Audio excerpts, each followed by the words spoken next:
Notre cycle de conférences là porte sur la question de l'image, et ce soir, ce qui nous intéresse, c'est l'image de soi, l'image que l'on a de soi-même.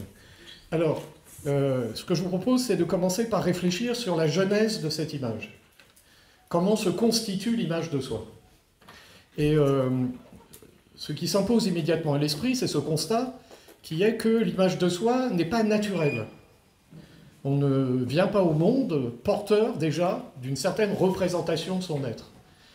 Enfin, on le voit bien, qu'il y a eu des enfants, c'est bien que le nourrisson qui vient au monde ne se représente pas son être dans le monde et son être face aux autres. Bon.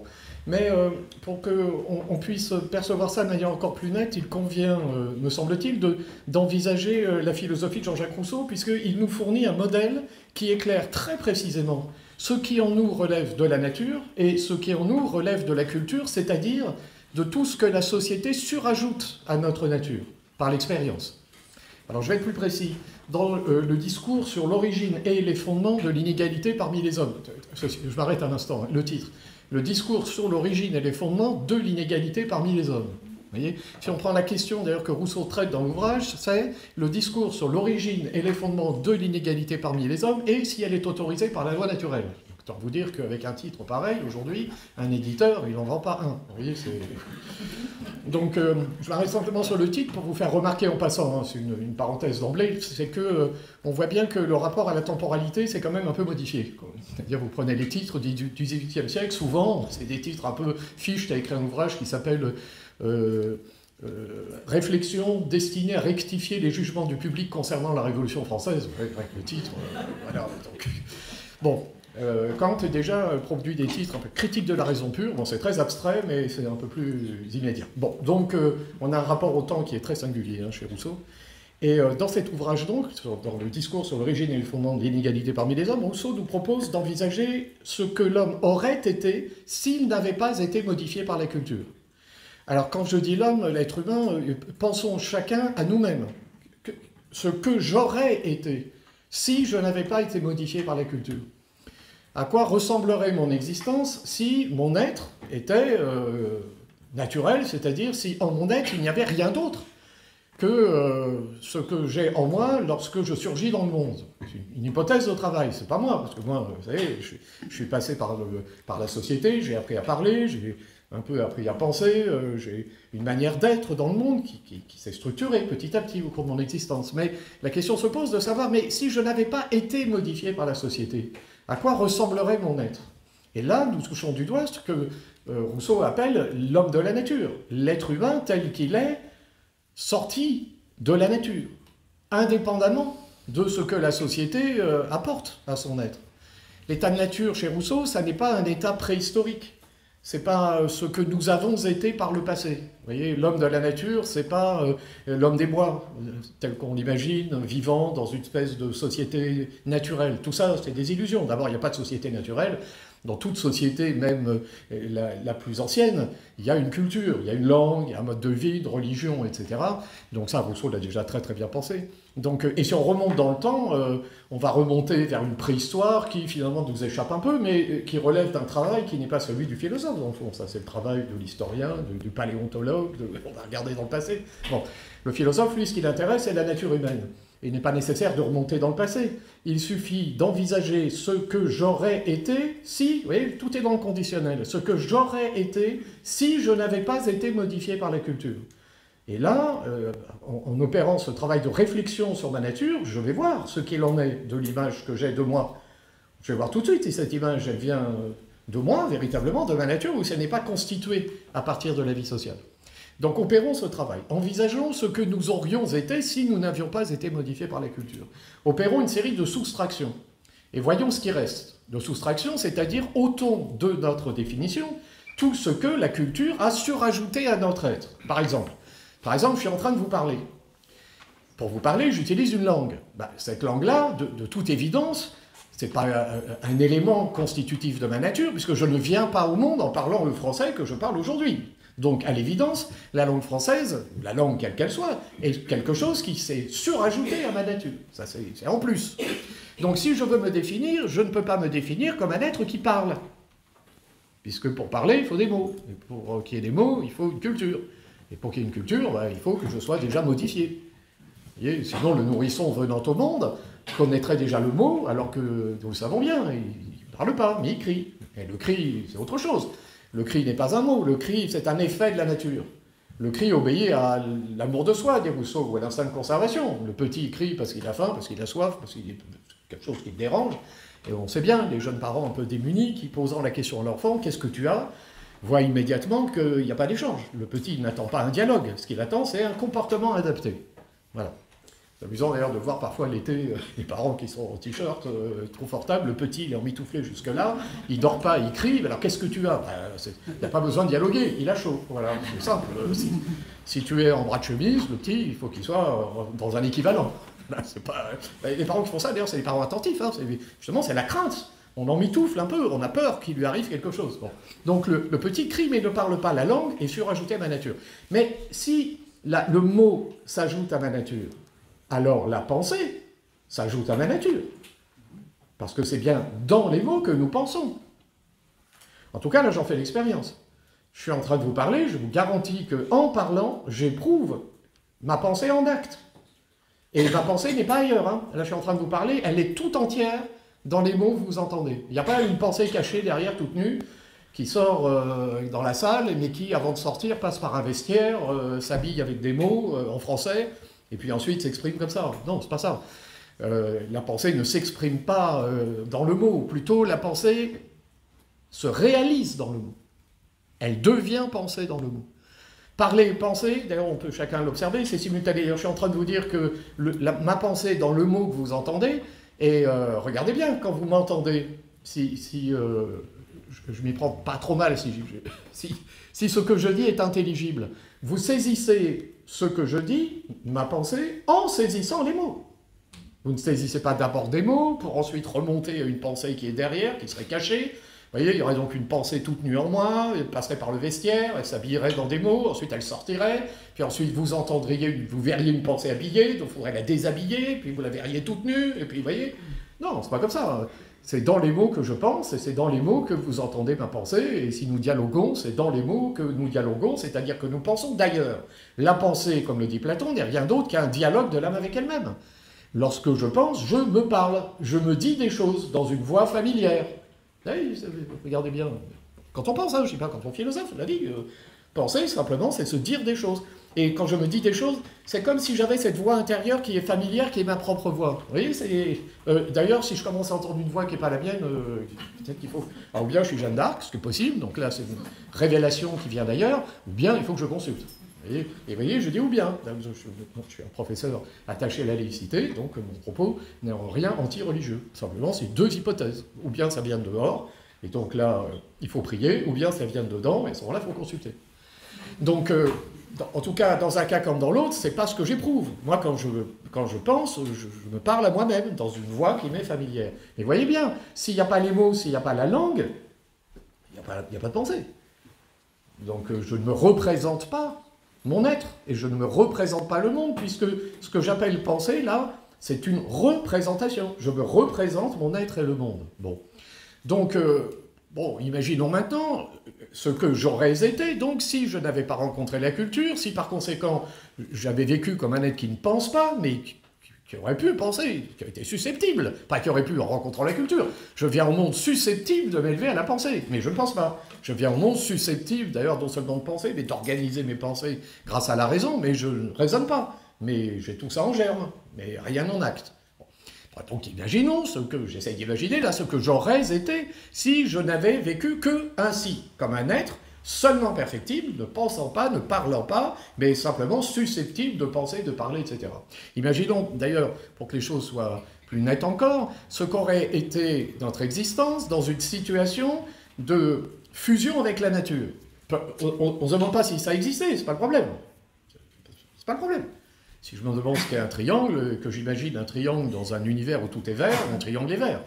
La question n'est pas de savoir si dans l'univers tout est vert. En tout cas, le triangle dans un univers où tout est vert, il serait vert. Dans un univers où tout est rouge, il serait rouge. Mais si je le mets dans le premier ou dans le deuxième par la pensée, il est vert, il est rouge, mais enfin il a toujours trois côtés. Donc vert, rouge, c'est accidentel, trois côtés, c'est essentiel. Bon, on fait pareil avec la nature humaine. Si j'envisage mon être dans une nature satisfaisant tous mes besoins par hypothèse, ça n'a jamais existé, peu importe. Imaginons, je viens au monde, je suis seulement perfectible, et la nature subvient à tous mes besoins. Ben à ce moment-là, je reste solitaire.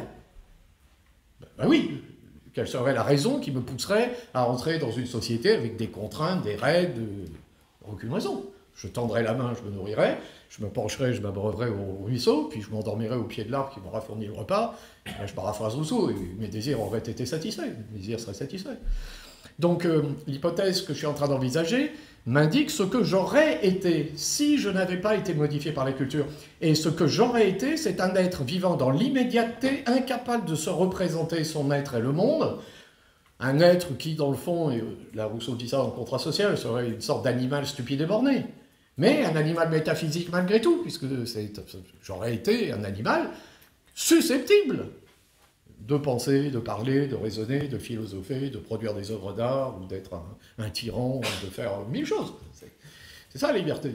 Potentiellement, je suis tout au départ, mais je suis rien en acte. Donc, mais imaginons, si j'avais vécu dans cette nature hypothétique, je serais resté seulement perfectible. Donc, regardez bien, ce que je suis en train de dire là, c'est qu'un être seulement perfectible, c'est-à-dire ce que j'aurais été, si je n'avais pas été modifié, c'est-à-dire ce que je suis dans ma nature. Encore maintenant, bien sûr, tout ça c'est recouvert, c'est modifié, mais dans le fond, je suis cet être, qui n'est rien d'autre qu'une potentialité. Eh bien, si j'avais vécu comme cet être, mais dans les faits, là, sans pensée, sans représentation, j'aurais vécu sans image de moi. Voilà, il n'y aurait pas d'image de moi. J'aurais bien des perceptions, si on veut, du monde. Enfin, les choses me seraient présentées dans une sorte d'immédiateté. Je décrivais ça tout à l'heure. Dans ce monde-là, si j'avais faim, je tendrais la main. Si j'avais soif, je me pencherais. Les choses m'étant présentées, je les saisirais à l'occasion. Mais comme je serais incapable de me représenter les choses, je ne me dirais pas que je suis là et qu'il y a un monde, et que parce que je me dis qu'il y a un monde, alors je ne suis pas totalement prisonnier du monde. Je ne me dirais pas ça, je ne me dirais rien du tout. Je vivrais dans une sorte d'éternel présent, dans une immédiateté, et je connaîtrais une vie exempte de toute inquiétude. Je ne connaîtrais pas les affres, ni de la vie sociale. D'ailleurs, aurais-je même conscience d'être mortel? Non. Non, je vivrais dans un éternel présent. Alors, la mort ne me serait même pas présentée, puisque j'ai dit que je serais solitaire, donc je ne verrais pas la mort des autres, puisque je serais solitaire. Nomade. Nomade. Ah oui, parce que pourquoi je serais attaché à un lieu? Si je n'étais que perfectible, et si la nature subvenait à mes besoins, je me déplacerais en fonction de la nécessité de satisfaire mes besoins. Donc si je suis à tel endroit, dans une sorte de forêt hypothétique, primitive, que la cognée ne m'utile à jamais, dans cette forêt-là, je pourrais me nourrir ici, mais enfin, s'il y avait une difficulté ici, j'irais ailleurs. Puis voilà, donc je serais solitaire et nomade. Autrement dit, je me définirais par la liberté et le nomadisme. C'est ça. Ce qui est intéressant, là, à réfléchir, c'est que dans cette situation-là, j'ignorerais toute forme de concurrence. Il n'y aurait pas de concurrence avec les autres dans la solitude. Je serais dans cette immédiateté qui ferait que je ne me perdrais pas dans le regard de l'autre, puisqu'il n'y aurait pas le regard de l'autre. Là, je suis en train de penser, pas une espèce d'identité qui me définirait par un ancrage dans telle société, à telle époque, dans telle famille, dans telle classe, c'est pas ça. Ici, ce qui me définit, c'est une nature, quelque chose qui est de l'ordre d'une essence, c'est-à-dire, il y a quelque chose en moi qui est la liberté. Mais dans cette essence, je ne trouve pas la représentation, je ne trouve pas l'image du moi. Voilà, il n'y a pas d'image de soi naturelle. Et ce que je dis en réfléchissant cet être naturel qui n'a jamais existé, mais qui est ce que moi j'aurais été si j'avais vécu dans cette situation, on l'observe chez le nouveau-né. Enfin, le nouveau-né vient au monde, sauf qu'il n'a pas le corps. Parce que moi, là, je viens d'imaginer ce que j'aurais été avec mon corps d'aujourd'hui, mais avec une âme seulement perfectible. Donc ça c'est l'homme de la nature, l'être humain naturel. Alors que le nouveau-né, lui, il a ça, mais il n'a pas encore le corps qui va avec. Et quand il tend la main, elle arrive à l'auteur de l'oreille, donc on sent qu'il n'est pas terminé. Et donc, il naît dans une situation de dépendance. Vous voyez, il naît dans cette situation de dépendance, d'où l'illusion d'ailleurs. Il naît dans la situation de dépendance, donc c'est par nature qu'on est dépendant, donc finalement on est fait pour vivre dans des hiérarchies, c'est Bossuet, hein. Donc le roi est au peuple parce que le père est à ses enfants. Non, ça, oui, enfin, Oui, le nouveau-né qui vient au monde, il vient dans la dépendance, ça on est bien d'accord. Enfin, un peuple n'est pas composé de nouveau-nés, donc là il y a un sophisme. On ne peut pas partir de là pour en déduire une inégalité naturelle. Non, il faut partir de l'hypothèse que je viens d'évoquer. Je vis solitaire, nomade, par hypothèse, dans un état de fusion avec la nature, et alors, pas de concurrence, pas de rivalité, pas d'image du moi, on pourrait même parler de bonheur, mais enfin un bonheur sans conscience. Donc un bonheur très pauvre. Pas le bonheur auquel j'aspire, moi, qui vis maintenant dans une situation où la pensée s'est actualisée. Donc, sans bonheur, sans conscience. Bien. Donc, on voit d'où ne vient pas l'image du moi. Elle ne vient pas de la nature. Donc, par contraste, maintenant, on peut comprendre la genèse de cette image. On comprend qu'il n'y a d'image de soi que dans la relation à l'autre. C'est dans la relation à autrui que l'image du moi voit le jour. Et là encore, le discours sur l'origine de l'inégalité est très précieux pour ça, parce que Rousseau nous livre une image. Les grands philosophes savent mobiliser les images pour nous aider à penser. Il nous livre une image qui est très éclairante. Il nous dit la chose suivante. Bon, imaginons maintenant ce que j'aurais vécu si j'avais été arraché de l'état hypothétique que je viens de décrire, par hypothèse. Donc imaginons, là, on est des êtres naturels, donc on n'est pas ensemble, on est dispersés, donc on est solitaires, il n'y a pas d'image du moi, mais imaginons maintenant que nous soyons obligés de nous regrouper, pour des raisons qui seraient externes d'ailleurs. La société n'est pas une vocation, d'après ce qu'on vient de dire, vous voyez bien, on ne peut pas déduire la société de ce que j'ai dit. Je suis seulement perfectible, et puis si mes besoins sont satisfaits, je suis solitaire. Donc la société n'est pas une vocation, c'est une provocation, c'est un accident. Au sens où j'aurais pu, hypothétiquement, connaître un état de solitude et de nomadisme dans une pure perfectibilité. C'est ce qu'on dit, c'est pas historique, hein, mais c'est le triangle dont je parlais tout à l'heure. Dans ce monde où tout est vert, le triangle est vert. Puis dans ce monde où tout est rouge, il est rouge. Mais il a toujours trois côtés. Bon, dans ce monde où mes besoins sont satisfaits, je suis solitaire. Dans ce monde-là, je vis en société. Oui, mais je suis toujours un être humain. Et donc, pas de société, ça, c'est pas ma nature. Ma nature, c'est ce qui se maintient. De même que le triangle rouge-vert, ça, c'est pas l'essence du triangle, c'est les trois côtés. Donc, ce qui se maintient, c'est uniquement perfectibilité, liberté. C'est pas société. Mais la société, c'est un fait, on est dedans. Donc, essayons d'envisager ce qui se passe, ou ce qui s'est passé, mais dans cette espèce de situation hypothétique, lorsque on s'est trouvé, ou j'imagine ce que j'aurais vécu si je me trouvais arraché à l'état de nature et si je me trouvais projeté sous le regard de l'autre. Qu'est-ce qui se passerait? Alors Rousseau nous propose cette image. Imaginons des jeunes gens qui viennent de sortir de l'état de nature, donc ils ne sont plus seulement perfectibles, ils commencent à échanger, et puis ça y est, c'est parti. Les mots ont vu le jour, le dialogue de l'âme avec elle-même est en branle, vous voyez, les élans du cœur apparaissent, vous voyez, les sentiments amoureux, c'est parti. Et Rousseau imagine, comme ça, il nous invite à imaginer ces jeunes gens qui chantent et qui dansent autour d'un feu. Le chant et la danse, vrais enfants, dit Rousseau, de l'amour et du loisir. Tout va bien. Ces jeunes gens décrits dans cette image d'une sortie de l'état de nature où on voit ces êtres chantant et dansant autour du feu, vivent un moment de plaisir, puisqu'ils sont dans le moment de l'actualisation des potentialités, la potentialité de parler, de dialoguer avec soi-même, d'être amoureux, de chanter, de danser, voilà. Non mais, la description de Rousseau, c'est un rêve parti. Voilà, c'est un bon moment. Bon, sauf que dans la rêve partie, il se joue quelque chose qui n'est pas évidemment chez Rousseau, puisque c'est la musique techno qui met en branle le corps par une omniprésence des fréquences basses, une technologie qui permet ça. Mais non, mais ça fait une différence parce que c'est piloté en quelque sorte par un musicien. Il y a quelqu'un qui est à la racine de la chose. Alors que dans la fête que décrit Rousseau, chacun est à la fois acteur et spectateur. Vous voyez, il n'y a pas quelqu'un qui provoque le mouvement des corps. Chacun est acteur et spectateur. Ceci étant dit, la rêve partie est malgré tout beaucoup plus proche de ce que décrit Rousseau que le théâtre à l'italienne. Malgré tout.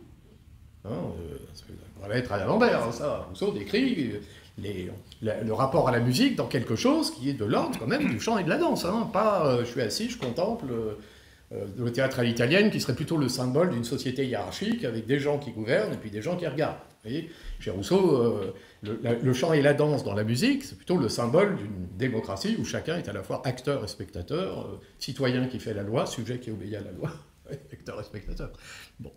Donc, bon, Rousseau, c'est pas la rêve partie, mais quand même, là, il y a quelque chose de plus proche. Donc là, je suis en train de décrire un âge heureux. Bon, mais je l'ai dit, dans l'émergence de la conscience, c'est l'image de soi qui surgit, dans le même temps. Et cette image de soi, elle surgit sous le regard de l'autre. C'est sous le regard de l'autre que ça se passe. Et là, le ver est dans le fruit. Et là, il y a quelque chose qui va corrompre la situation. Pourquoi? Parce que ces jeunes gens que je suis en train de décrire, en reprenant l'image rousseauiste, chantent et dansent autour du feu. Bon. Mais aucune société ne fera jamais en sorte que chacun chante et danse également bien. Voilà. C'est terminé. Il y en a qui vont attirer les regards, qui seront sous la lumière, et il y en a d'autres qui vont rester dans l'ombre. C'est comme ça. Peut-être que du coup, la rave party est un peu différente. Parce que précisément, parce qu'il y a quelqu'un derrière, un musicien qui met en branle les corps, l'atomisation des corps fait que la comparaison est moins puissante. Justement. Et donc les jeunes gens qui s'adonnent à cette pratique esthétique font quelque chose qui peut-être est une manière de se libérer de l'image de soi. Peut-être, parce que précisément, c'est piloté de l'extérieur. Vous voyez? Alors j'ai été vérifié, hein, je vous dis ça, j'ai été vérifié. J'étais au plage électronique à Cannes il y a 2-3 ans, et un peu plus, 3-4 ans. Et alors ce qui m'a frappé, c'est justement ça, c'est-à-dire c'est vraiment les corps qui sont en mouvement, avec la musique, bien fichu, hein, faut pas croire, hein, c'est les musiciens qui font ça.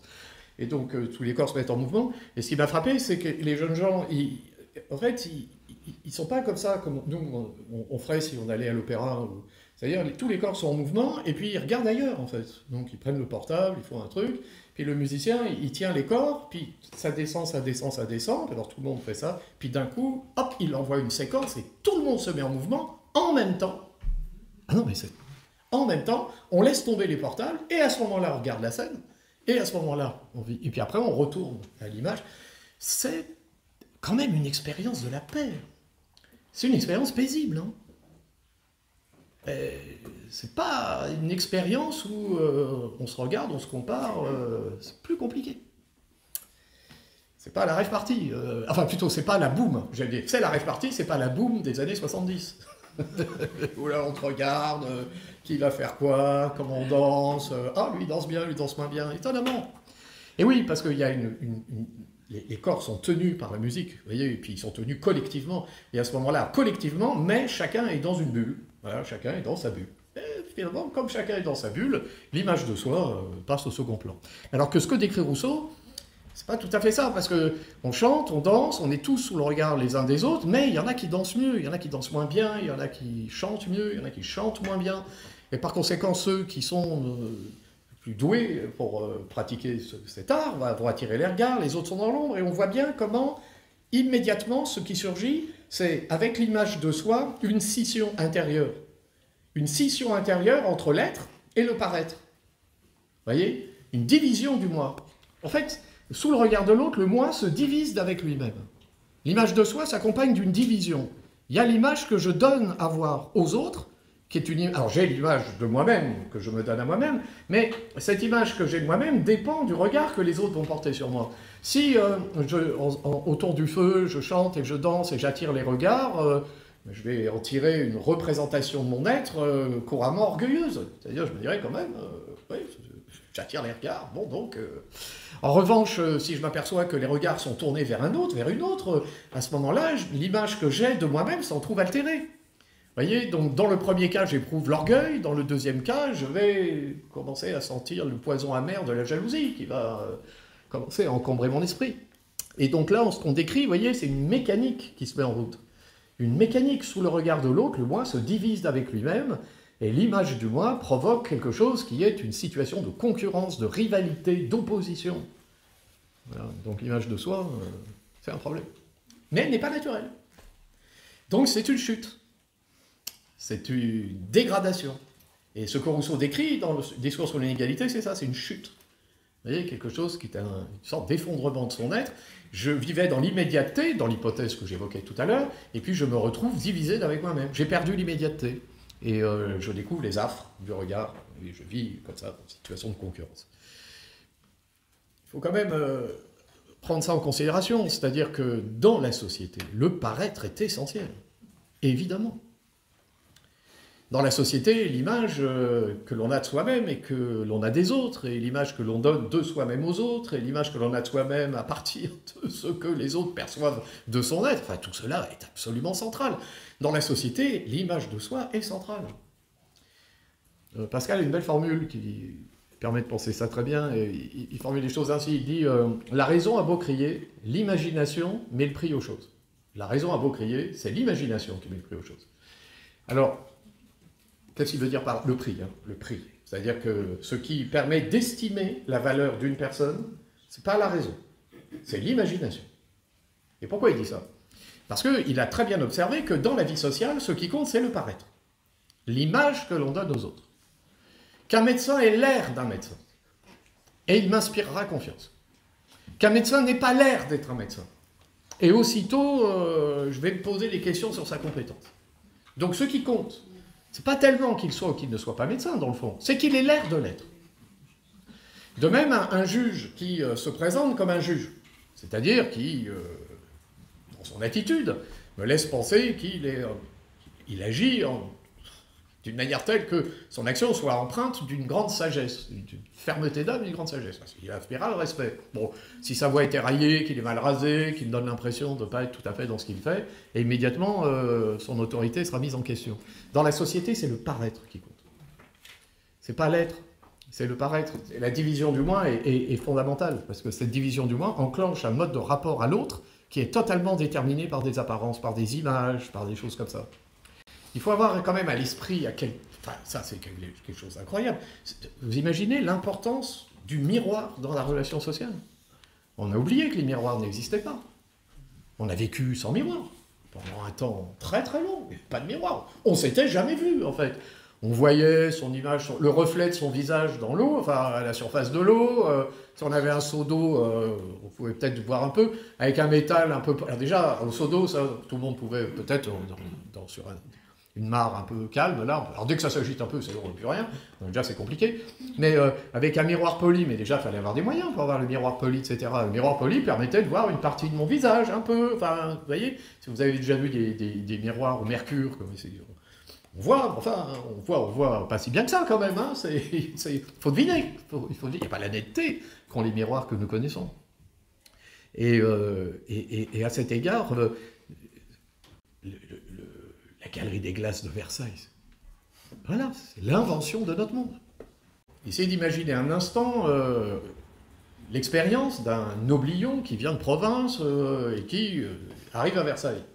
Bon, lui, son objectif, c'est aller à Versailles, c'est tout. Il faut se rapprocher de l'œil du roi. Le reste qu'on peut... Bon, il arrive dans la galerie des glaces. Et d'un seul coup, il se voit en pied. En pied, la tête aux pieds, la galerie des glaces. Il est confronté à l'image qu'il a de lui-même. Et là, il découvre quelque chose. Parce que cette image qu'il a de lui-même, il l'a dans la galerie des glaces, c'est-à-dire qu'il ne l'a pas dans sa salle de bain. Il l'a en public, parmi les autres. Parmi les autres. Donc il se voit parmi les autres. Et là, c'est le choc. Il y en a certains qui se disent « Waouh, bah, il y a du boulot quand même. » Je savais bien que j'étais pas un Apollon, mais alors là, parmi les autres, je me rends compte que là, il y a... Vous voyez, puis d'autres, au contraire, se disent « Ah bah, je m'en sors pas mal finalement, j'avais pas vu ça comme ça. » Ah, c'est pas mal. Bon. Mais justement, regardez bien dans ces reflets du moi qui sont donnés dans le miroir, engendrent dans le premier cas la déception et la jalousie. Parce que pourquoi lui et pas moi, pourquoi elle et pas moi, et ou à l'inverse, l'orgueil. Oh, quand même. Bon. Et le monde, c'est notre monde, hein. Regardez les galeries des glaces, on y est. On est tous rentrés dans la galerie des glaces. Et on y est, complètement, les selfies, tout ça, on est dedans. Voilà, simplement, ça s'est étendu sur toute la surface de la planète, et on est dans l'image de moi, et puis regardez-moi, puis moi parmi les autres, etc. LVMH.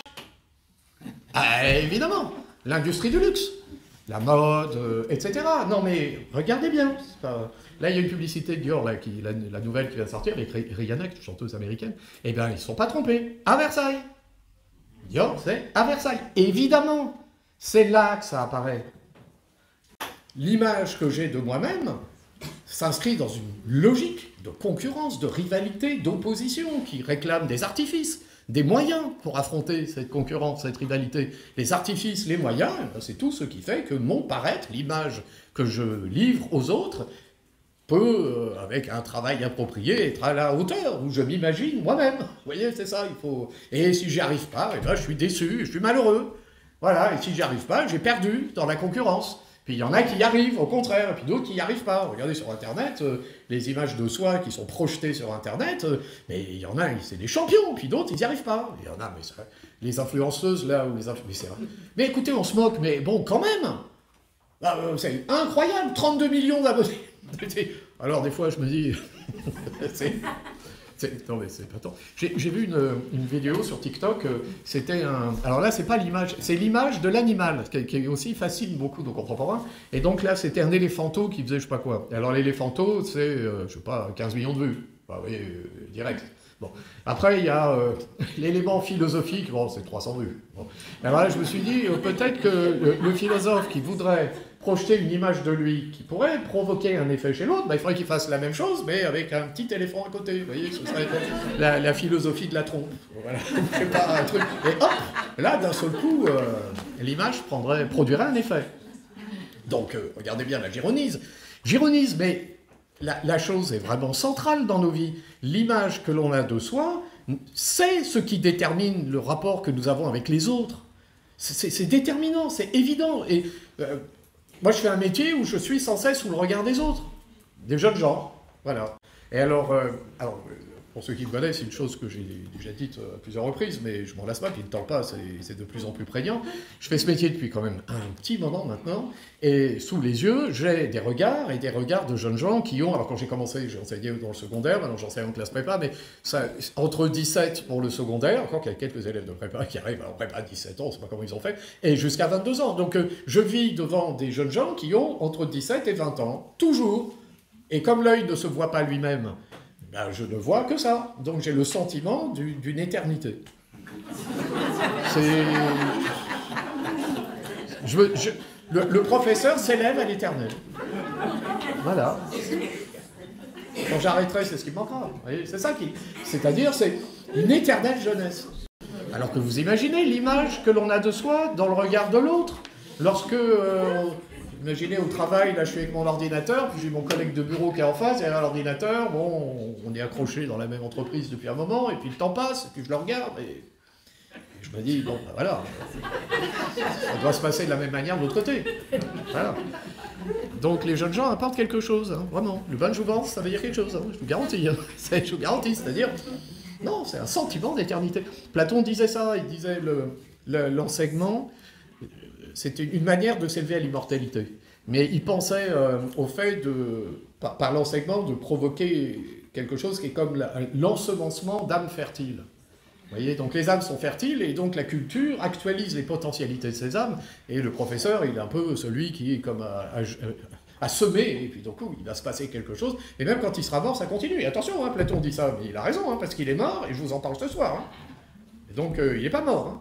Donc il s'est bien immortalisé par son enseignement. Et l'écriture de Platon, c'est l'écriture d'un enseignant, d'un professeur. Ça n'est qu'un dialogue de l'âme avec elle-même.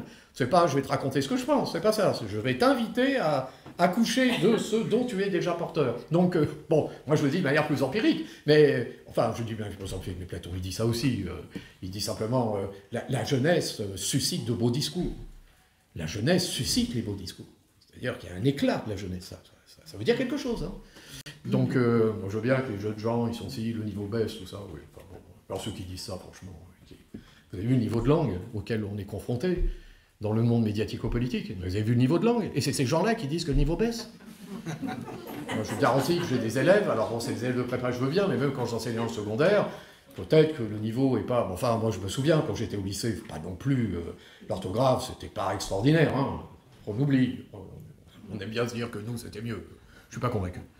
Qu'il y ait une époque où le petit pourcentage de ceux qui arrivaient au bac maîtrisaient parfaitement la langue française, c'est vrai. Enfin là, c'est 13 millions d'élèves. 13 millions d'élèves. Hein. Donc un système qui arrive à scolariser 13 millions de personnes et qui arrive à faire en sorte que 13 millions de personnes s'élèvent malgré tout à la langue française, pour certains approximativement, je vous l'accorde, mais bien mieux qu'on maîtrisait la langue française en 1830. La plupart des gens ne parlaient pas le français, hein, faut pas... Bon, ben, respect. Non, mais au passage, hein, je vais bientôt quitter le métier. Respect. Il y a l'éducation nationale.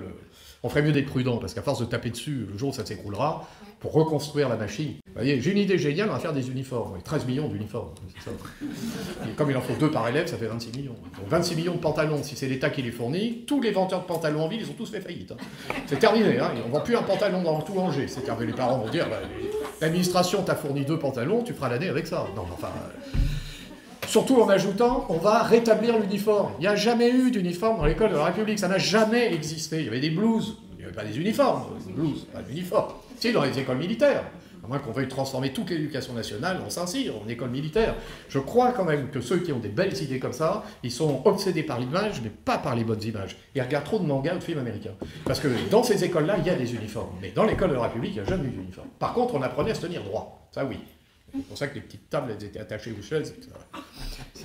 Et oui, puisque ceux qui se tenaient droit, ils sont à Versailles. Ils étaient devant la galerie des glaces.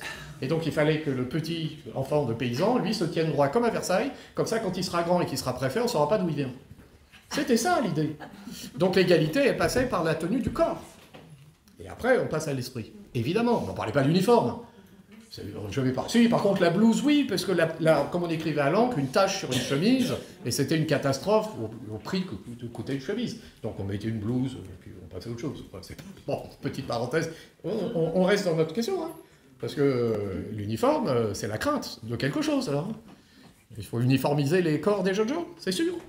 C'est qui décide de cette uniformisation? Est-on sûr d'ailleurs que les adolescents vont être ravis de porter tel ou tel vêtement? Est-on sûr que l'image qu'ils auront d'eux-mêmes sera bien conforme à celle qu'ils souhaitent? Et cette jeune fille dont l'embonpoint suscite en elle déjà une inquiétude, avec cet uniforme qui sera choisi par l'autre et qui mettra son embonpoint encore plus en évidence, est-ce que cette jeune fille ne va pas souffrir?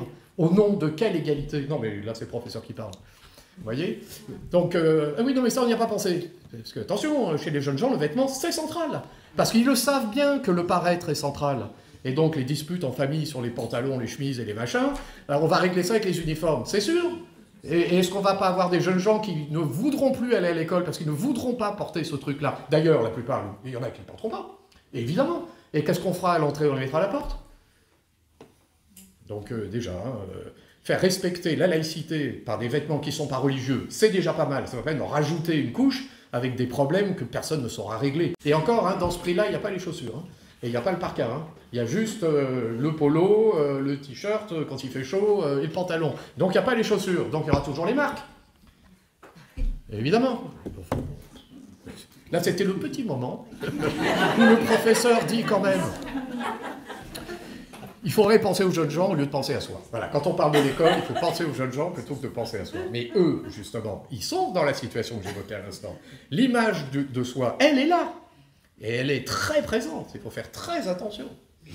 Mais justement, peut-être que la salle de classe, quand elle est conforme à sa destination initiale, permet de se libérer un peu de ça, un petit peu. Alors le prof, lui, il est sous le regard de l'élève. Ça, il ne coupera pas. S'il y a 30 élèves, il y a 30 regards. Il faut faire avec. Mais un élève qui est dans la situation... de regarder son maître dans une classe où il n'y a pas cette espèce d'îlot à bavardage, mais où il y a vraiment un face-à-face avec le maître. Cet élève-là, autour de lui, il n'y a que des ombres. Vous voyez? Il n'y a pas les autres. Donc il échappe au regard des autres. Donc l'école de la République permet, quand ça marche, de faire en sorte que chacun échappe au regard de l'autre pour n'être plus que sous le regard du maître. Même, précisément, le regard du maître est le seul regard qui n'entre pas en concurrence. Plus tu réussis, plus je suis content. Ça, je rappelle à mes élèves de temps en temps. Bah, profitez-en, hein, parce que ça ne va pas durer. Parce que dans la vie sociale, si je produis un effet social qui est de l'ordre d'une réussite quelconque, il n'est pas évident que je réjouisse tout le monde autour de moi. Hein. Je vais peut-être susciter des jalousies, des animosités, des remarques, etc. Évidemment. Donc, le moment d'apprentissage que je décris là, c'est pas le jardin à la française, hein, et c'est pas la galerie des glaces de Versailles. Donc là, l'analyse de Rousseau est quand même très éclairante. L'image de soi est synonyme de concurrence, de rivalité, d'opposition, finalement de souffrance. Il y a quelque chose dans cette image qui est douloureux. Alors, évidemment, la question qui se pose immédiatement, c'est alors comment on peut se libérer de cette douleur? Bon, il y a une porte qui est fermée, hein. C'est de revenir à l'état d'avant l'image de soi. Parce que ça, c'est un état, on l'a dit, hypothétique. Autant vouloir revenir à l'état du nouveau-né, ne parlerait pas, ne penserait pas, ne craindrait pas d'ailleurs de se présenter sous le regard des autres dans la nudité. Il n'y en a plus d'ailleurs, le nouveau-né, puisqu'il n'a pas cette image de soi qui le met en concurrence. La seule chose qui le préoccupe, c'est d'exister. Par contre, dès qu'il va commencer à penser, c'est pas quand il va dire papa ou maman, hein, c'est quand il va dire je. Et quand il va dire je, il va dire non, en même temps. Et en même temps, il va dire maintenant le corps, on fait attention. Parce que, ça y est, il est dans le paraître. Il a compris que le regard est aussi un jugement. Et qu'il perçoit l'image de l'autre, mais que l'autre perçoit l'image de lui, et c'est parti. Bon. Mais cet état du nouveau-né, vivant encore dans l'immédiateté, ne craignant pas le regard de l'autre, n'est plus à notre portée. Ça y est, c'est fini. Une fois qu'on est entré dans le champ de la culture, une fois que les représentations occupent nos âmes, ça y est, l'image s'est installée. Et nous vivons dans le paraître. Mais alors, puisqu'on ne peut pas se libérer du poids de ce paraître par un retour à un état de nature qui n'a probablement jamais existé, comment peut-on faire dans la société? Est-ce qu'on peut se libérer de ça dans la société? Faire en sorte que l'image de soi ne pèse plus dans la relation qu'on a à soi-même et avec les autres. Alors, je vais vous proposer 2 portes de sortie possibles. Je vous les soumets. La première, on va soulever les difficultés, puis la deuxième, qui est intéressante, et qui va nous renvoyer à la question de la pédagogie, justement. Bon, la première voie possible, bon, il faut éviter de faire en sorte que le paraître soit factice, c'est-à-dire que l'image de soi soit quelque chose qui soit trompeur, et qui permette simplement de saisir l'autre dans une illusion, qui permettrait de le maîtriser. Et celui qui fait ça très très bien, vous en trouvez une figure dans la littérature, c'est la figure du libertin, la figure de Don Juan. Lui, c'est le champion de l'image. Il va donner l'image, il va fournir à l'autre une image qui est conforme à son propre désir. Et donc il va l'attraper comme ça. Vous voyez, alors vous avez la figure comme ça de Don Juan ou du libertin, vous la trouvez chez Laclos dans Les Liaisons dangereuses. Le défi du personnage du libertin, c'est de séduire une femme qui est vertueuse, qui est pieuse. Et alors le défi, c'est pas seulement de la séduire, parce que ça, il sait faire. Non, il veut la séduire sans qu'elle perde la foi. Il faut qu'elle soit toujours pieuse, et comme elle est mariée, qu'elle soit fidèle, qu'elle tienne à ça, mais qu'en même temps, elle cède à ses avances, afin que, prise dans la contradiction, elle souffre. Le but du jeu, c'est de la faire souffrir. Pas de la séduire, ça, il a l'habitude, ça, c'est la souffrance. C'est ça, libertin. Bon. Et donc, il va falloir qu'il joue sur l'image, sur le paraître. Il va falloir qu'il s'adresse à l'imagination de cette pauvre Madame de Tourvel. Voilà. Alors, comme elle est pieuse, j'ai dit comme elle est vertueuse, la seule chose qui puisse susciter en elle le désir amoureux, c'est la vertu. Puisque on désire, quand on désire, son désir se fixe sur un objet qui, dans le fond, n'est jamais l'être lui-même qu'on désire, mais sur un objet qui est ce que cet être nous donne à voir. Je m'explique. On n'est jamais amoureux d'une substance abstraite. Tout à l'heure, je disais, je suis un être perfectible, etc. Mais en tant qu'être perfectible, qui ne parle pas, qui ne pense pas, qui est une espèce d'abstraction métaphysique, je ne peux pas séduire. Enfin, personne ne peut être amoureux d'une substance métaphysique, ça n'existe pas. On est amoureux de quelque chose d'empirique, de sensible, d'un visage, d'une manière d'être, d'un esprit, d'une force de caractère, d'une passion, enfin... On peut être amoureux de quelqu'un parce qu'il est tellement amoureux que ça fait tomber amoureux, vous voyez. C'est l'amour qu'il dégage, qui suscite le désir. Mais, etc. Ou on peut tomber amoureux de quelqu'un parce qu'il est très riche. Voilà, très riche, c'est une qualité. Oh, c'est pas bien, oui, mais c'est pas bien. Ça, c'est un jugement, après tout. Parce qu'il est très riche, parce qu'il a du pouvoir, ou parce que, je sais pas, c'est un intellectuel. Bon, donc c'est la même chose. En fait, on cherche la puissance, mais dans des registres. Puis comme on est chacun dans notre monde, on trouve que le monde d'à côté, c'est des imbéciles. Mais chacun dans son monde trouve ce qui suscite son désir. Hein, tout à l'heure, vous voyez, c'est pour ça que je disais les influenceuses, tout ça. Moi, je trouve que faut pas être trop... C'est des mondes, c'est pas mon monde. Donc, vu de l'extérieur, je pourrais tenter de dire, c'est les imbéciles, ils font des trucs. Mais c'est un monde. Et à l'intérieur de ce monde, il y a des hiérarchies. Il y en a qui font bien, qui font moins bien, qui sont... Vous voyez, c'est un monde. Je regardais un chiffre, il est à peu près aussi difficile d'être recruté pour faire une émission de télé-réalité, statistiquement, hein, que de réussir le concours de Sciences Po. Vous voyez, donc dans ce monde-là, c'est une élite. Bon, ceci étant dit, est-ce que Sciences Po c'est une élite?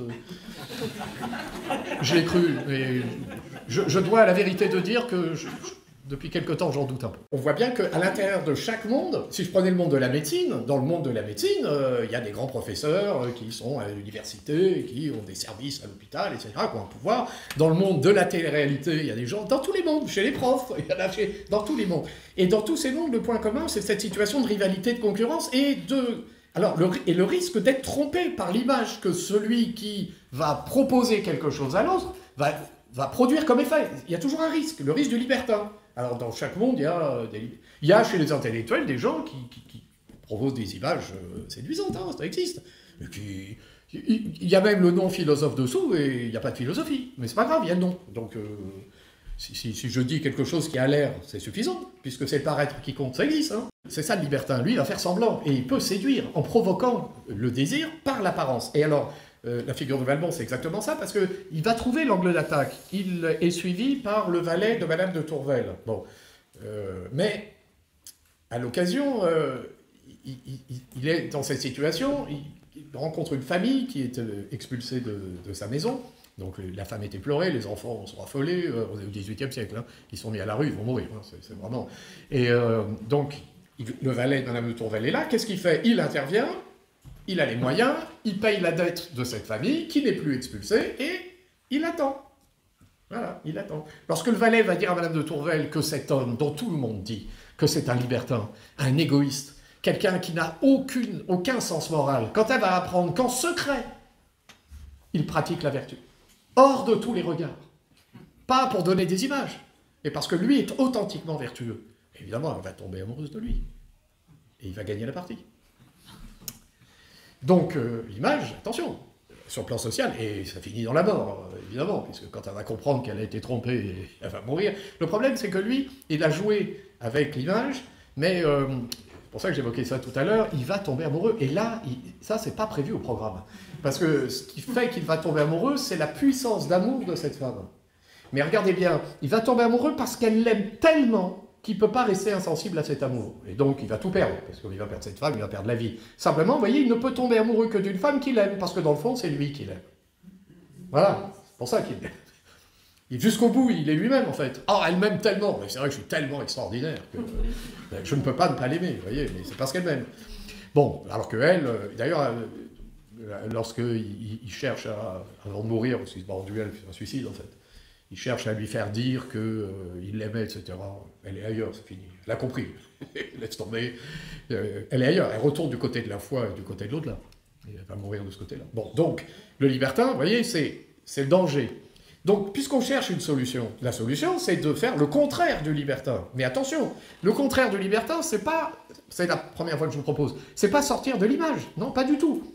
C'est continuer de produire dans la société une image. C'est-à-dire d'entretenir une image de soi et de proposer à l'autre une image. De toute façon, on n'a pas le choix, puisqu'on est sous le regard de l'autre, et que ce que l'autre perçoit de moi, ça n'est qu'une apparence du moi, et jamais le moi tel qu'il est en lui-même, indépendamment de toute manifestation. Donc il va falloir que je lui donne quelque chose qui est de l'ordre d'une image. Mais si je ne suis pas le libertin, ce que je vais lui donner à voir, c'est une manifestation, non pas de ce que j'ai envie de lui soumettre pour avoir le pouvoir sur lui. Non, je vais manifester devant lui ce que je suis.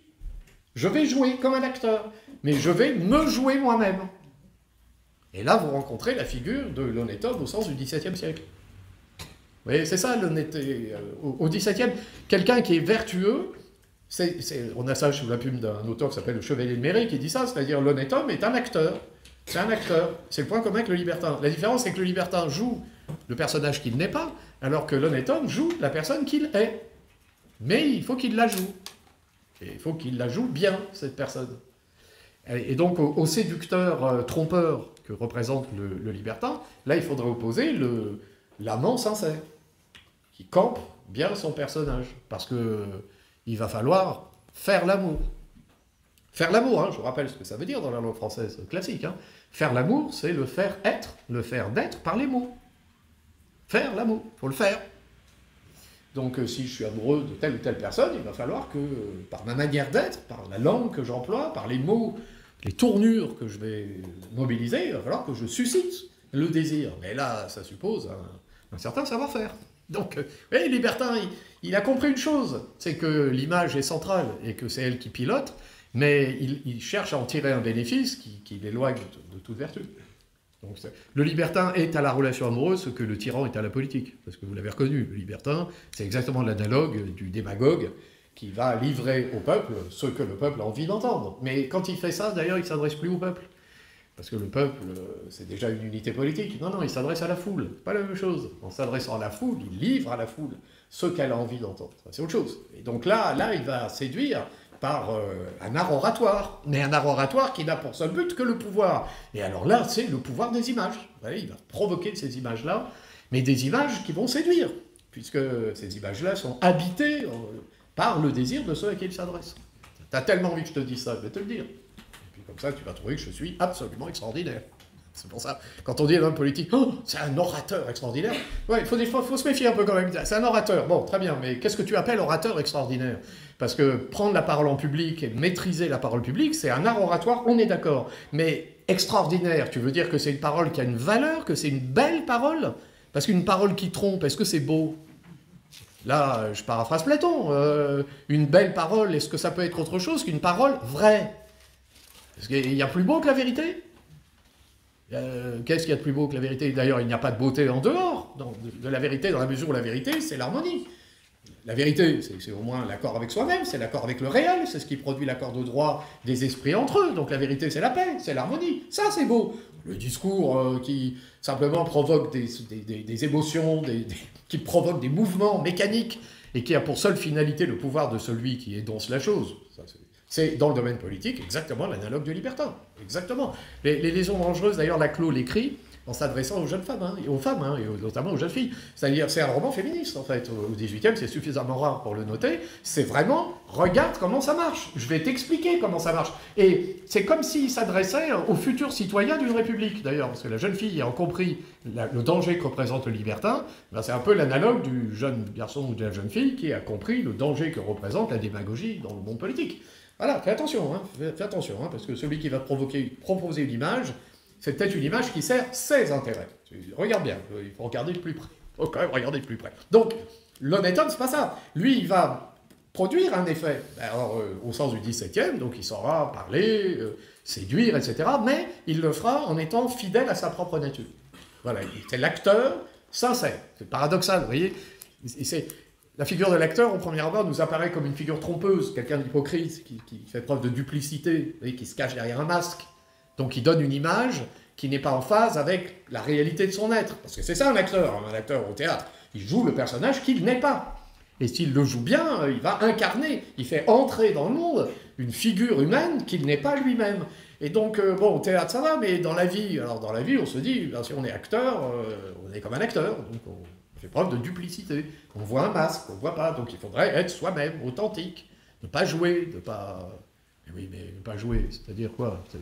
On l'a dit, on est sous le regard de l'autre, on est divisé d'avec soi-même, entre l'être et le paraître. Comment on fait pour faire en sorte que l'autre perçoive de soi l'être que l'on est? Bon, réfléchissons un instant. D'ailleurs, est-ce que j'ai une conscience très claire de l'être que je suis? Il faudrait déjà que je livre à l'autre, en dehors de tout artifice, cet être que je perçois d'ailleurs comme méritant d'être contemplé, c'est quand même... C'est ce que dit Pascal, on n'aime jamais personne, on aime des qualités. Bon, quand on s'adresse aux autres, on finit par le penser. Je disais, Madame de Tourvel, elle tombe amoureuse d'un homme qu'elle croit vertueux. Donc au début, on est un peu choqué, mais après, oui, c'est vrai, quand on est amoureux, on aime des qualités. On s'y fait. Je vous laisse méditer la chose. On est un peu choqué au début, mais Pascal ne dit pas qu'on n'aime pas, on aime vraiment des qualités. Mais vraiment, mais des qualités. On n'aime pas la personne. Parce que la personne, on ne la connaît pas. On ne sait pas, on voit des apparences. Donc on n'aime que des qualités. Alors ça, on s'y fait. Mais une fois qu'on s'y est fait, quand on renverse la chose, ah ben non, c'est l'image de moi. Alors on retourne. Donc moi, on ne m'aimera jamais pour moi. On n'aimera que des qualités. Alors là, déjà, c'est moins drôle, parce que je veux bien aimer les autres pour des apparences, mais moi, je veux qu'on m'aime pour mon être. Vous voyez? Et alors là, vous êtes chez Pascal, le moi est haïssable, parce qu'il veut se faire centre de tout, évidemment. Moi. Mais non, tu n'es pas en toi-même plus désirable que ça. D'ailleurs, en toi-même, dans ta substance, dans ta consistance ontologique, dans ta réalité humaine qui t'inscrit dans le monde comme réalité proprement humaine, tu n'es peut-être rien d'autre, alors là, je suis chez Pascal, je suis chez Descartes, qu'une substance pensante. Une substance pensante. Vous voyez bien ce que je disais tout à l'heure, une substance pensante, écoutez, c'est pas désirable. Ça suscite pas l'élan érotique. Vous voyez, la substance pensante, Bon, déjà, la substance étendue non plus. Vous voyez, alors, il faut que le corps se manifeste autrement que comme de la pure matière. Il faut qu'il me révèle quelque chose qui est une qualité désirable. Alors cette qualité, d'ailleurs, après, elle varie, je l'ai dit tout à l'heure.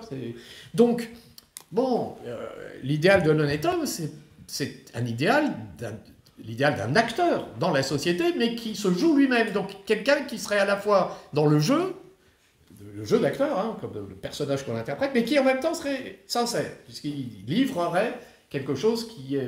Alors qui ne serait pas sa nature, on l'a dit, peut-être ça échappe, mais en tout cas qui serait tel ou tel trait de sa personnalité qui sont sincères. Bon, par exemple, l'honnête homme amoureux ne feindra pas d'être amoureux pour séduire quelqu'un, simplement pour profiter de la personne. Donc il saura, comme dans le jeu de l'amour et du hasard de Marivaux. Le jeu de l'amour et du hasard, il faut jouer. Mais il faut jouer, il y a du jeu. C'est-à-dire, il y a du jeu... Dans une mécanique, quand il y a du jeu, c'est que c'est jamais gagné d'avance. Bon, c'est un jeu. Mais le jeu, il y a des règles. Sinon, c'est pas du jeu. Voilà. Le libertin, lui, il joue pas, parce qu'il n'y a pas de règles. Lui, c'est... Avant, on aurait dit c'est un chasseur. Bon, maintenant, on dit c'est un prédateur. Bon, alors... Avant, on aurait dit c'est un chasseur, parce que le libertin considère ce qu'il fait comme un art. Maintenant, on dit que c'est un prédateur. Un prédateur, ça doit dire que c'est sa nature. Moi, je préfère quand même la figure du chasseur, parce que le chasseur est responsable. Alors que le prédateur, le loup, c'est de sa nature de loup de dévorer la proie. Donc, non, le gars sera un prédateur, hein, c'est un chasseur, hein, et donc il est responsable, il met en œuvre un savoir-faire, et son savoir-faire va conduire Madame de Tourvel à la mort. C'est pas comme le loup qui mange sa proie parce qu'il n'obéit qu'à sa nature de loup. Donc, on voit bien ici, l'honnête homme, lui, il prend l'acteur, il rejette la duplicité, vous voyez, il prend le jeu, il prend l'image, hein, il garde l'image. Mais il essaye de fournir à l'autre une image sincère. Chez Marivaux, donc j'ai décliné ça, il y a le jeu des rouages qui fait que c'est pas joué d'avance, il y a les règles, et puis le jeu d'acteur. On campe un personnage. Donc l'amoureux sait faire l'amour, je le disais à l'instant, il sait faire être, mais sur une base sincère. Bon, très bien, c'est une porte de sortie. On ne revient pas à l'état de nature, on est dans la société, on sort des catastrophes engendrées par l'image de soi, par un jeu d'acteur approprié, sincère, finalement vertueux. Bon, toutefois, bon, cette vision de la vertu reste problématique dans la mesure où, là, j'envisage la relation à l'autre comme une relation entre des acteurs sincères. Bon. Ça reste un jeu de paraître. Je suis encore dans la galerie des glaces, je suis à Versailles, quoi. Vous voyez, donc il y a mon image, ton image, bon, simplement, je vais t'offrir un reflet qui n'est pas trompeur, et puis j'espère que de ton côté, tu en feras de même.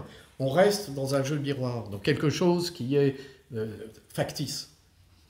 Est-ce que, pour dépasser les affres qui sont liés à l'image de soi, il ne faudrait pas envisager une relation à l'autre beaucoup plus radicale? Vous voyez, quelque chose qui ne s'en tienne pas au paraître.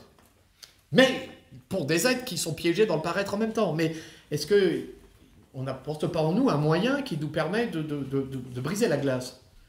C'est-à-dire d'aller au-delà du miroir, de toucher l'autre et d'être touché par l'autre, mais par quelque chose qui, en soi et en l'autre, soit vraiment proprement humain. Quelque chose qui ne serait pas une apparence. Si on arrive à penser ça, on ne va pas sortir de la société, on ne va pas dépasser l'image avec tout ce qu'elle porte en elle de problématiques, mais malgré tout, on va pouvoir peut-être envisager une relation à autrui qui soit apaisée, mais vraiment apaisée.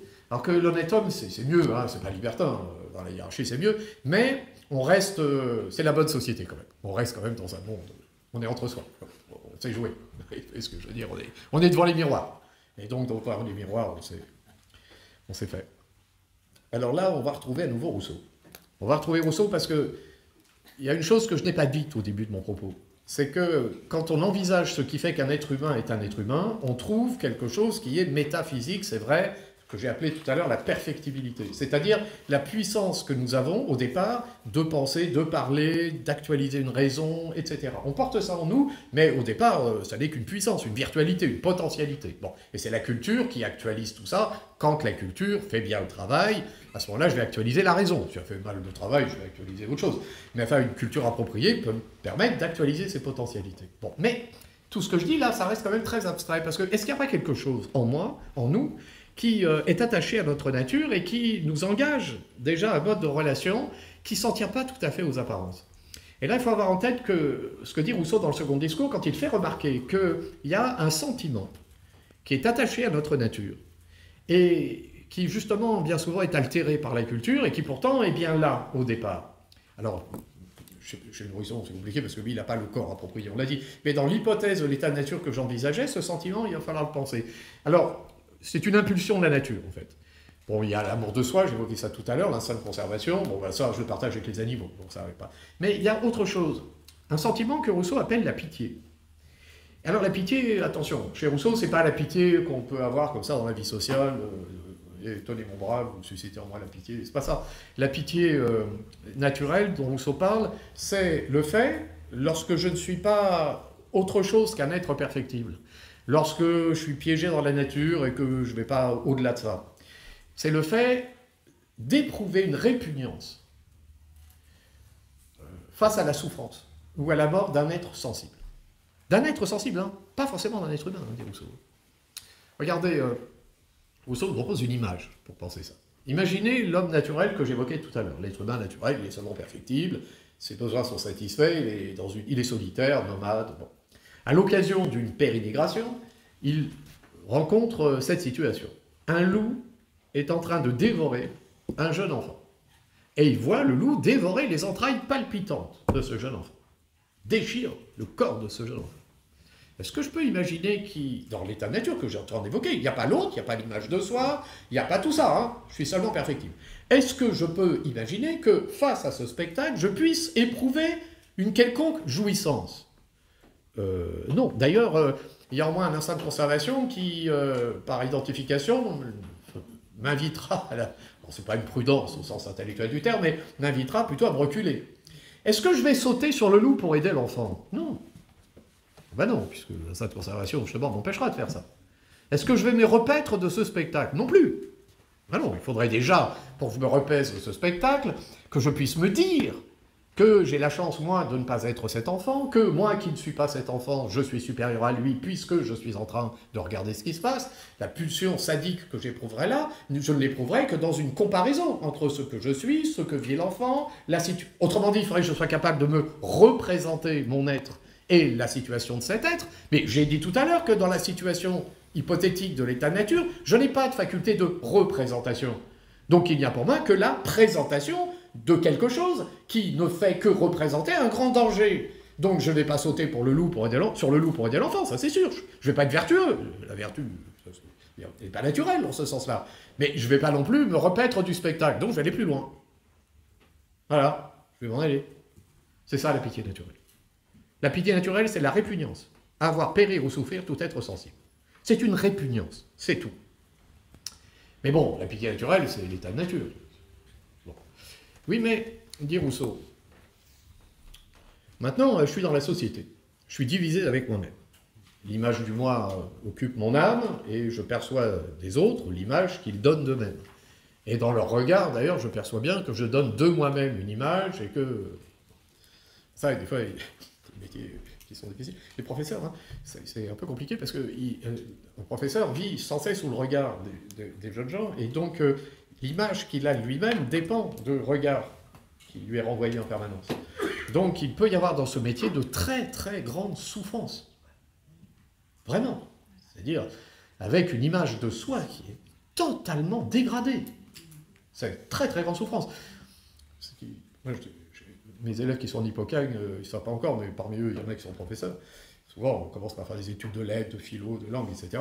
Moi, je leur dis, si vous êtes professeur, assez rapidement, mesurez ça. Parce que si vous sentez que l'image de vous est en train de se dégrader, faites autre chose. Et il ne faut pas attendre, hein, après la mâchoire se referme, on est pris dans le métier, en plus il y a le concours, difficile. Le jeune étudiant, il se bagarre pour son agrégation, c'est l'Everest par la face nord, il se dit, alors cette fois-ci, c'est ça ou rien. Non, non, c'est pas vrai, il y a plein d'autres choses. Hein. Mais donc il faut affronter ça. Le regard de l'autre, avec une image de soi qui ne se dégrade pas, ce qui suppose d'avoir déjà de soi peut-être une image pas trop dégradée. Mais là, on rentre dans un domaine, vous comprenez, ça ne s'apprend pas à l'université. Il y a un film qui dit ça très bien, je trouve, c'est La vie d'Adèle. Keshish, il dit ça très bien. L'héroïne qui est amoureuse, elle ne rêve que d'une chose, c'est d'être institutrice.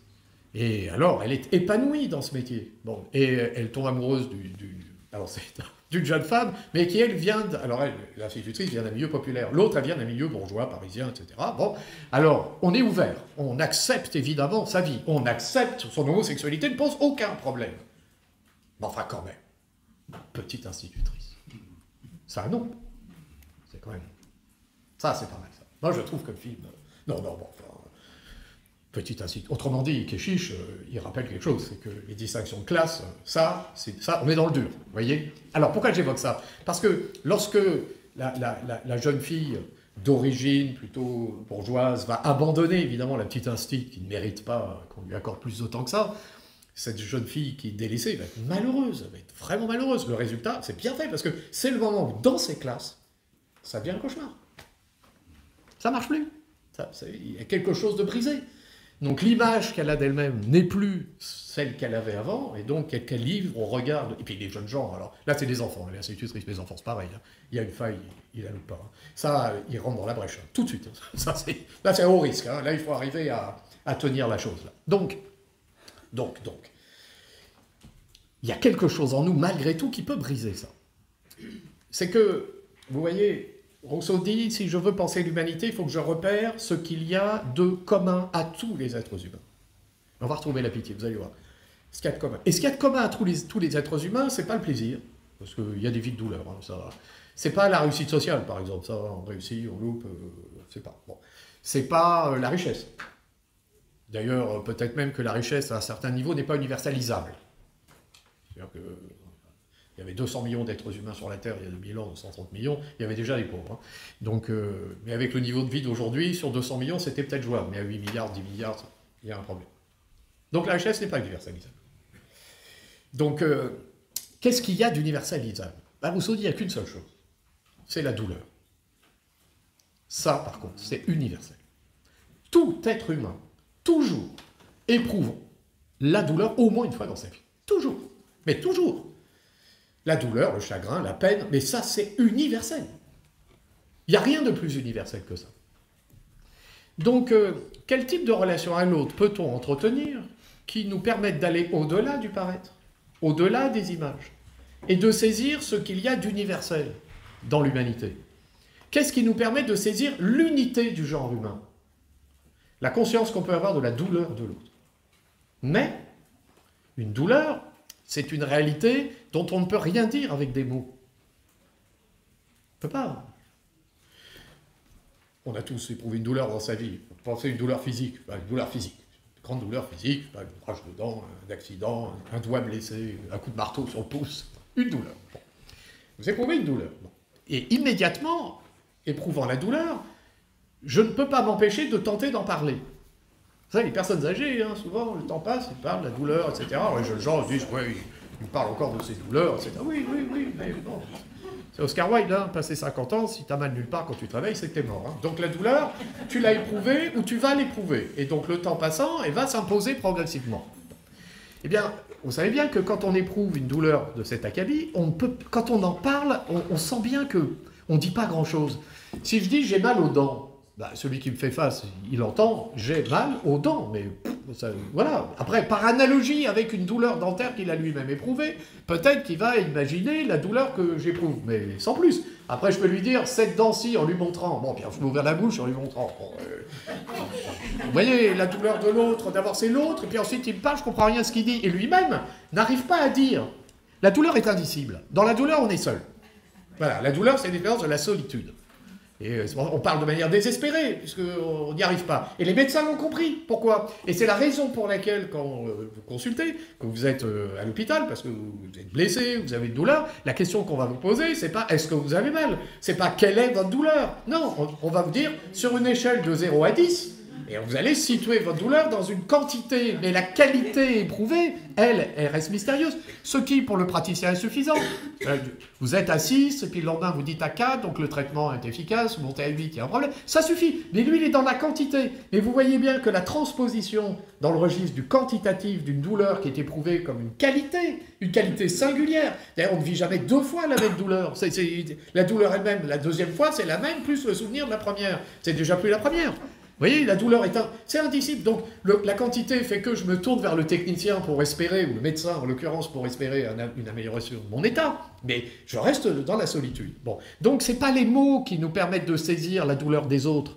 Ce n'est pas la pensée, ce n'est pas le concept, ce n'est pas la raison. Ce n'est pas la raison. Ce n'est pas la science. Ce n'est pas la philosophie. La philosophie ne permet pas de saisir la douleur des autres. Ce qui permet de saisir la douleur des autres, c'est la compassion. C'est tout. Tu dis rien, tu compatis. Compatir, ça veut dire... Alors, la compassion, c'est la pitié, en fait. Mais là, je parle d'une pitié qui est investie par les représentations. Lorsque nous entrons dans la culture, la pitié naturelle, qui est une espèce d'identification mécanique. Vous voyez, le nourrisson est dévoré par le loup, je m'en vais, parce que ça provoque en moi mécaniquement une crainte. C'est biologique, en fait. Bon. Avec l'actualisation des potentialités, la pitié est investie par la conscience. Vous voyez, elle devient compassion au sens où... Pâtir, au sens classique, la passion, c'est la passivité. Pâtir, c'est souffrir. Pâtir, c'est souffrir, c'est éprouver. La douleur est une passion, mais la joie aussi. Mais la joie, c'est une passion...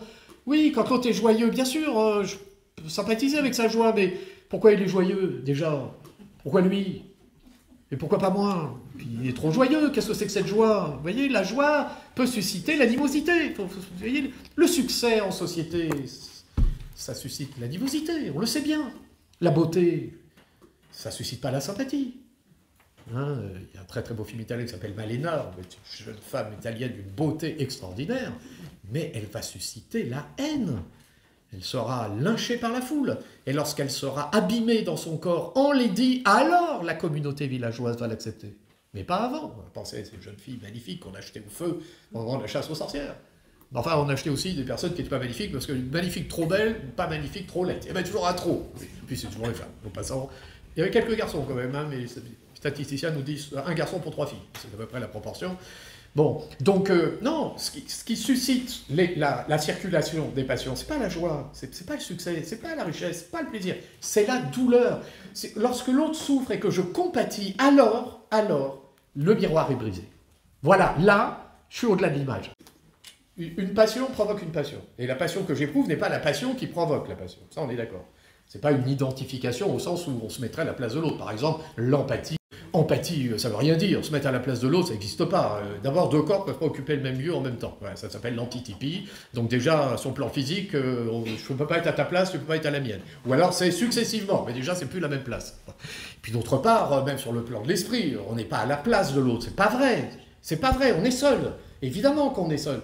On n'est pas dans une fusion des âmes qui serait dans une espèce d'empathie. Non. Par contre, la sympathie, ça oui. La sympathie, oui. On partage des passions. Ça oui, on peut le faire. Ou la compassion, la circulation des passions. Et la passion douloureuse provoquant en moi une douleur, je saisis quelque chose d'universel dans l'humanité. Là, c'est pour ça que je parlais d'un miroir brisé. Je brise la surface.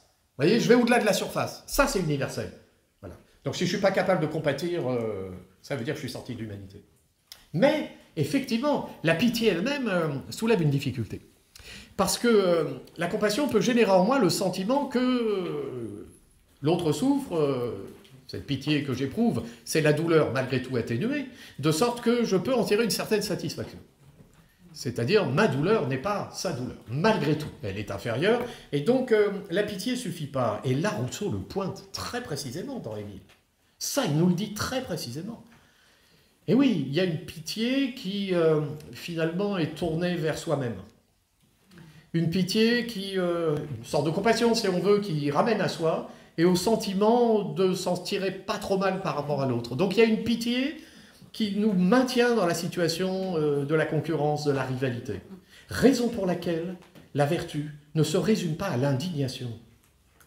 On peut s'indigner. Il y a un petit livre qui s'est vendu à de nombreux exemplaires il n'y a pas si longtemps, Indignez-vous. Oui, indignez-vous, c'est bien, mais l'indignation n'est pas en elle-même une vertu. On peut toujours s'indigner, on peut manifester en s'indignant. La question n'est pas celle-là. La question est, as-tu les moyens et fais-tu en sorte de modifier ce qui dépend de toi? Parce que si tu n'agis pas sur ce qui dépend de toi tout en t'indignant, ta vertu, c'est pas une vertu. C'est une modalité singulière de l'orgueil. Oui, c'est une autre manière de se présenter dans une image vertueuse, alors aux autres et à soi-même. D'ailleurs, vous avez une espèce de mauvaise foi. Oh, quand même, je m'indigne, donc je suis tellement vertueux. Donc, la question devient pédagogique. En fait. Comment on fait pour que il y ait à la fois une compassion sans laquelle on n'accède pas à l'universel? Parce que seule la compassion nous fait toucher, en quelque sorte, non pas du doigt, mais de l'âme, nous fait toucher de l'âme ce qu'il y a d'universel en tout être humain, c'est-à-dire la douleur. C'est universel. C'est important, hein, la douleur, ça veut dire je ne suis pas un dieu. Hein. C'est-à-dire que tu touches du doigt la nature humaine, qui est une réalité dans le monde, affectée par le monde, touchée, éprouvant la douleur. Bon, comment je fais pour éprouver ça, sans pour autant basculer du côté de cette indignation qui, finalement, me livre une vertu bon marché, vous voyez, une indignation qui m'empêche d'agir. Rousseau dit, c'est l'éducation qui permet ça. C'est l'éducation. Je vais vous lire un petit passage d'Émile que je vous soumets, et plus précisément, une éducation qui n'est pas une culture de la raison. Parce que la raison, c'est une faculté d'abstraction.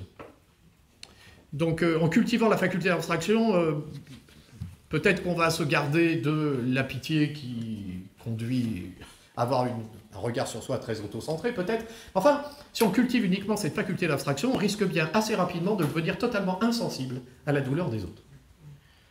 Il est arrivé qu'un massacre soit suivi dès le lendemain de discours qui expliquent le massacre.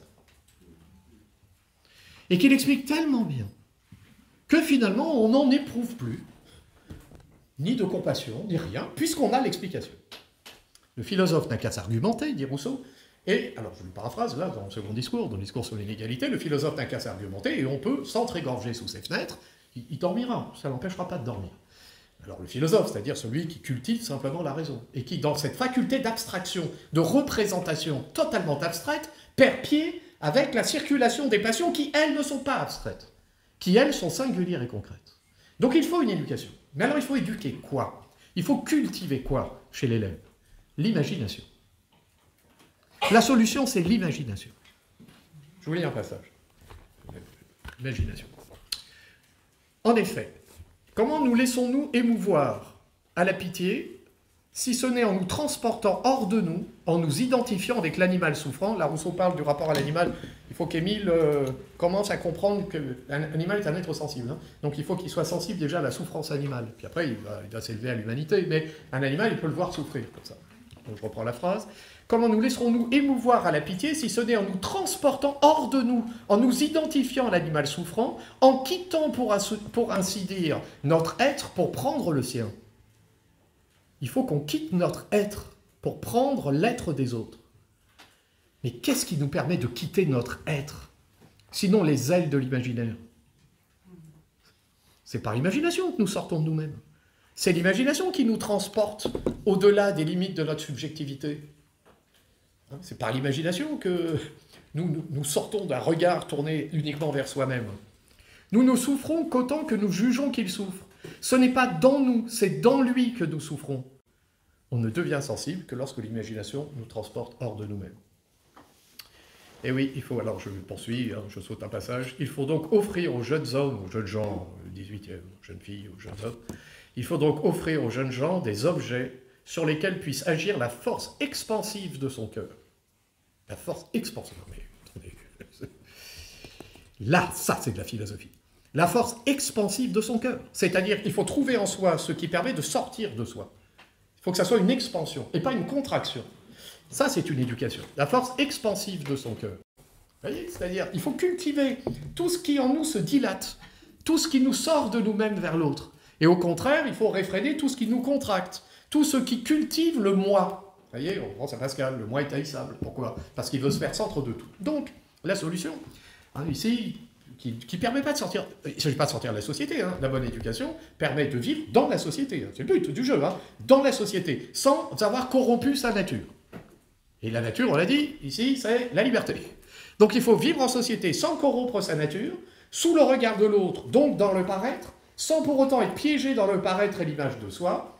La solution, ce n'est pas la raison, ce n'est pas des représentations intellectuelles abstraites. La solution, c'est une culture de la compassion, une culture de la pitié, qui passe par une culture de l'imagination. Alors moi, je vous soumets quand même un élément de réflexion. Tout à l'heure, je parlais des rêves partis. J'évoquais ces jeunes gens qui dansent et qui, mus par la musique, voient leur corps mis en mouvement dans quelque chose alors qui les met à distance les uns des autres. Donc là, ce n'est pas une culture de l'imagination, mais c'est une atomisation qui libère du regard de l'autre. Vous voyez, qui met les corps en mouvement par quelque chose, c'est les fréquences basses, ça reste au corps, c'est pas la musique éthérée. Bon. Mais pourquoi je vous dis ça? Parce que il n'y a pas si longtemps, un 7 octobre, des jeunes gens dansaient dans une rave party. Ils avaient 18-20 ans. D'autres jeunes gens, qui avaient le même âge, se sont présentés sur le même lieu. Ils les ont tués, ils les ont massacrés. On a violé des jeunes femmes. La question est la suivante. Ils avaient le même âge. Qu'est-ce qu'on leur a dit pour qu'ils soient capables de faire ça? Moi, je vous soumets cette question. La culture de l'esprit, c'est ça qui fait que nous engageons un rapport à l'autre qui est soit un rapport de compassion, soit un rapport de mépris, de haine et de colère. Donc la question, vous voyez, je ne pense même pas à ces jeunes gens, moi je pense aux autres. Qu'est-ce qu'on leur a dit pour qu'un être humain de 18 ans soit capable d'aller à ce point de violence qui fait qu'il va même tellement tordre l'image qu'il a des autres et de lui-même, qu'il va filmer la chose, qu'il va mettre l'image en public, et qu'il va dire, voilà l'image que j'ai de moi-même. Regarde l'image que j'ai de moi-même. Donc là, vous voyez, là, ma remarque, je ne rentre pas dans les questions politiques, hein, Israël, Palestine, chacun pense ce qu'il veut, c'est pas le problème. Là, je parle d'humanité. Voilà, je parle d'humanité. En fait, l'image de soi, elle est à la fois absolument nécessaire, parce que sans elle, il n'y a pas de vie sociale. Et en même temps, l'image de soi, c'est toujours potentiellement un poison terrible qui dissocie notre être. Et donc, il n'y a pour vivre en société sans se perdre, et sans se perdre la relation avec les autres, sans perdre la relation avec les autres, il n'y a qu'une seule voie, qui est celle de l'éducation. Et il n'y a dans l'éducation qu'une voie à prendre, c'est l'éducation de la sensibilité, de l'imagination. Autrement dit, la raison, évidemment qu'elle doit être cultivée, mais il convient de ne jamais oublier le cœur. Et je vous remercie de votre attention.